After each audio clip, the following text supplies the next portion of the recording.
Guys तो welcome back to my channel. मेरे channel आपका बहुत स्वागत है। आई होप बढ़िया होगे।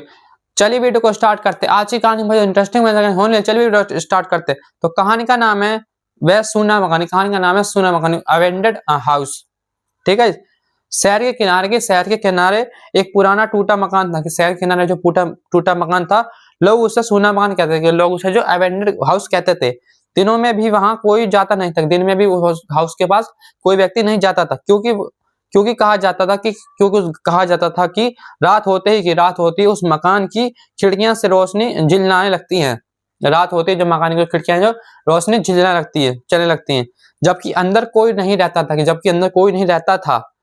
तभी एक जो लड़का था, उसका नाम था फैजान नाम का लड़का था। उसके दोस्त मोहन और काव्य इन बातों पर ज्यादा विश्वास नहीं करते कि उनके जो फैजान के दोस्तों जो थे, काव्य और मोहन, जो इन दोनों चीजों में विश्वास यकीन नहीं करते थे।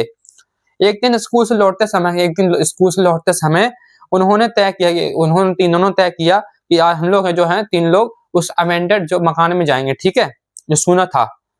अंदर धूल जमी हुई थी। अंदर जो हाउस के अंदर जो है धूल जमी थी। दीवारों पर अजीब सी पुरानी तस्वीरें लटकी थी। घड़ी अब भी दीवार पर टंगी थी, टिक टिक कर रही थी।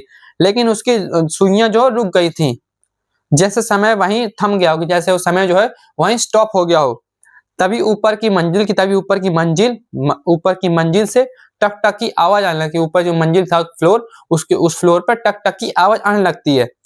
काव्य डर गई। लेकिन फैजान बोला कोई जानवर होगा।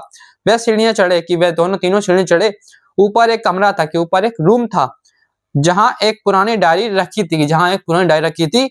डायरी खोलते ही उसमें लिखा था कि उस डायरी में लिखा था, अगर यहाँ कोई चढ़ रहा है, कि अगर इस सीढ़ी पे कोई चढ़ रहा है डायरी पे, तो जान लो ये मकान डर का नहीं यादों का कैदी है। कि डर का नहीं, ये यादों का कैदी है ये मकान। अचानक कमरे की हवा भारी हो गई। सामने एक हल्की सी परछाई दिखी, पर वह डरावनी नहीं थी। कि परछाई दिखी पर वो डरावनी नहीं थी, बल्कि उदास लग रही थी। एक धीमी आवाज आई, मुझे कोई याद करने वाला नहीं है। कि मुझे कोई याद करने वाला नहीं है। तभी फैजान ने हिम्मत करके कहा, हम तुम्हें याद रखेंगे, हम तुम्हें जो है वो याद रखेंगे। परछाई मुस्कुराई और धीरे धीरे गायब हो गई।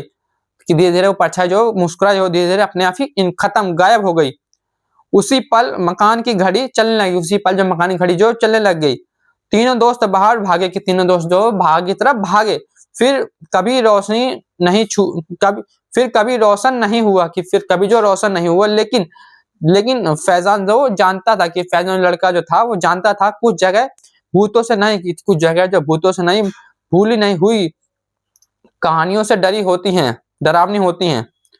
तो गाइस, अगर आप कहानी में कुछ भी समझ में आया हो, या फिर कुछ भी आपको अच्छा लगा हो, तो कमेंट में राय बता देना। हम लोग नेक्स्ट पार्ट्स का बना देंगे। अगर चैनल पर नया हो, या चैनल पर अभी नए आए हो, तो चैनल को लाइक सब्सक्राइब जरूर कर देना। हम मिलते हैं नेक्स्ट वीडियो में। तक के लिए वंदे मातरम, बाय बाय।